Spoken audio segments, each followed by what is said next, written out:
Welcome to OTT junction Bigg Boss Tamil season 7. Aishu லைவ்ல வந்தாங்க. அந்த ஐஷுவோடைய லைவை பத்தி நிறைய பாசிட்டிவ் கமெண்ட்ஸ், நிறைய நெகட்டிவ் கமெண்ட்ஸ் எல்லாமே மிக்சடா இருந்தது. ஸோ இதை பொறுத்தவரை என்னன்னா, ஒரு விஷயம் மகிழ்ச்சியான விஷயம் என்னன்னா, ஐஷு வெளியில இந்த நெகட்டிவ் எலிமெண்ட்ஸ், இந்த புள்ளி கேங்கோட பழகாம தன்னை ஒதுக்கி வச்சுக்கிட்டு இருந்தது ஒரு நல்ல விஷயம். அதோட சிறப்பான விஷயம் என்னன்னா, அவங்க ரீல் போட்டாங்க.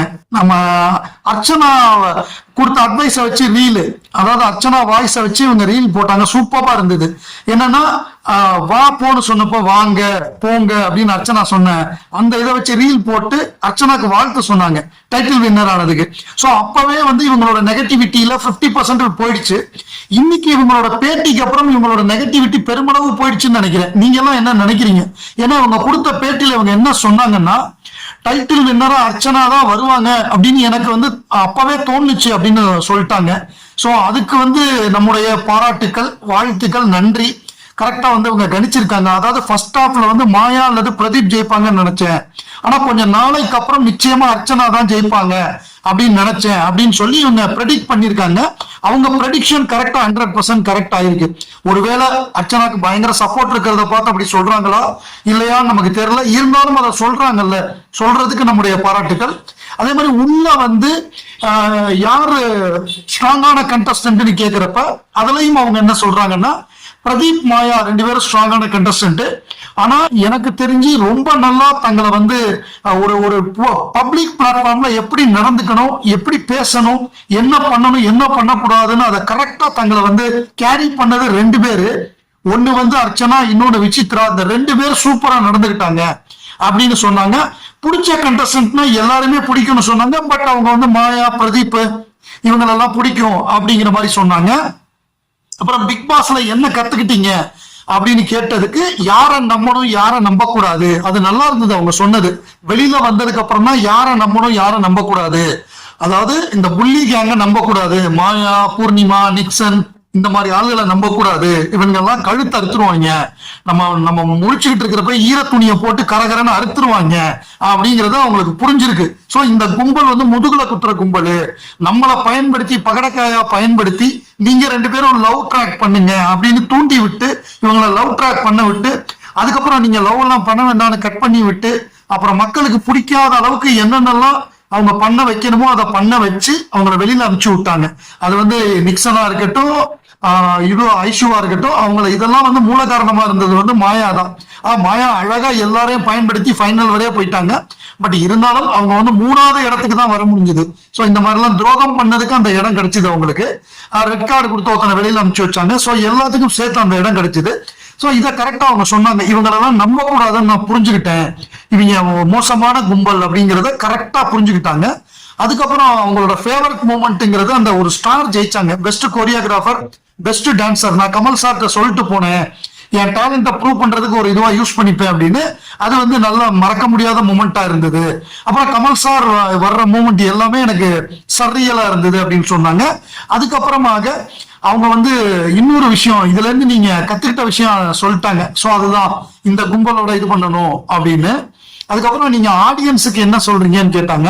ஸோ ஆடியன்ஸை பொறுத்தவரைய எனக்கு பாசிட்டிவா சப்போர்ட் பண்றவங்களுக்கும் சரி, நெகட்டிவா கிரிட்டிசைஸ் பண்றவங்களுக்கும் சரி, நான் புரிஞ்சுக்கிட்டது, நான் உங்களோட எதிர்பார்ப்பை பூர்த்தி செய்யல, நான் டீவியேட் ஆயிட்டேன், சரியா பண்ணல, நான் இனிமே எடுக்கிற விஷயங்கள்லாம் நான் உங்க எதிர்பார்ப்பை பூர்த்தி செய்யறேன்னு சொன்னாங்க. அப்புறம் உங்களோட எவிக்ஷனை பத்தி கேட்டாங்க. எவிக்ஷன் நான் முழுக்க நான் ஒத்துக்கிறேன். நான் என்னோட கேமை தாண்டி டீவியேட் போயிட்டேன், வேற பக்கம் போயிட்டேன், என்னோட கவனம் சிதறிடுச்சு, நான் ஒழுங்கா ஃபோக்கஸ் பண்ணி விளையாண்டு இருக்கணும், இன்னும் கொஞ்ச நாள் இருந்திருந்தா சந்தோஷமா இருந்திருக்கும், எனக்கு திருப்பி உள்ள விட்டா கூட 100 நாள் நான் உள்ள இருக்கிறதுக்கு நான் ஹாப்பி தான், அந்த ஒவ்வொரு மூமெண்ட்டையும் நான் மிஸ் பண்றேன் அப்படிங்கிற மாதிரி அவங்க சொன்னாங்க.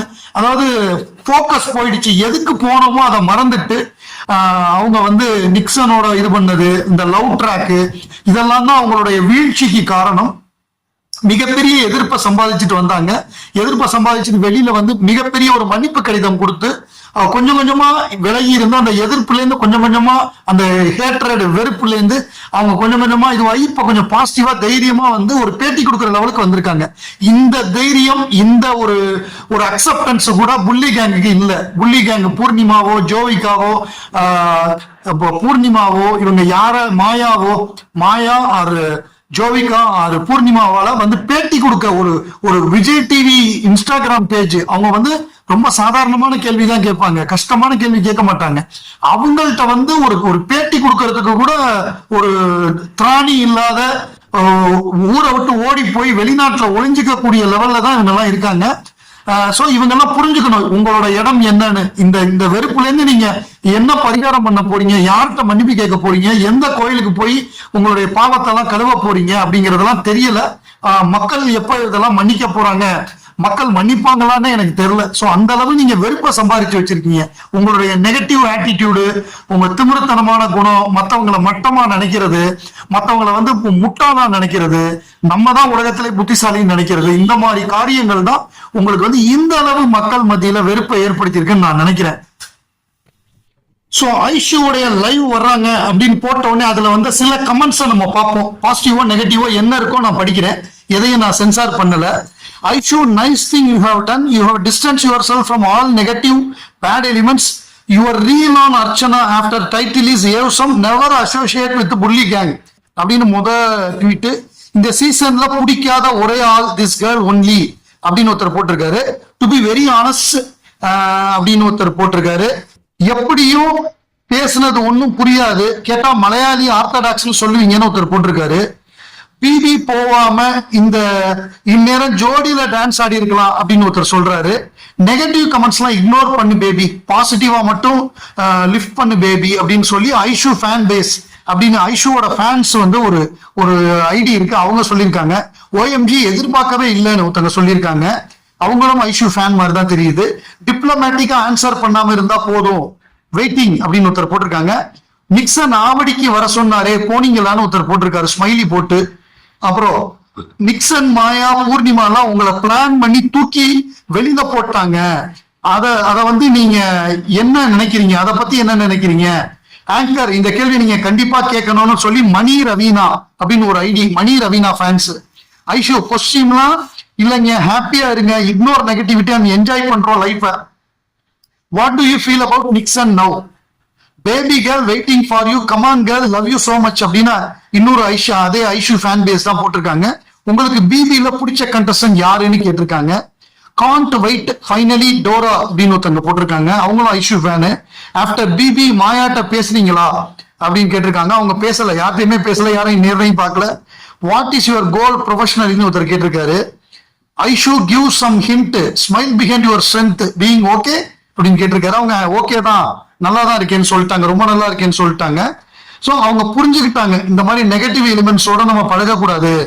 அவங்க வந்து இன்னும் பிபி முடியல, I think can end here, no Maya squad please, it is not like anything will change.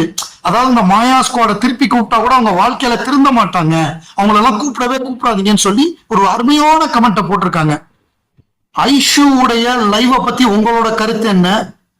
அவங்க வந்ததை பத்தி உங்க கருத்து, அவங்க லைவ்ல சொன்ன பதில்களை பத்தி உங்க கருத்து என்ன? பாசிட்டிவோ நெகட்டிவோ எதா இருந்தாலும் உங்களுடைய கருத்தை கமெண்ட்ல பதிவு பண்ணுங்க.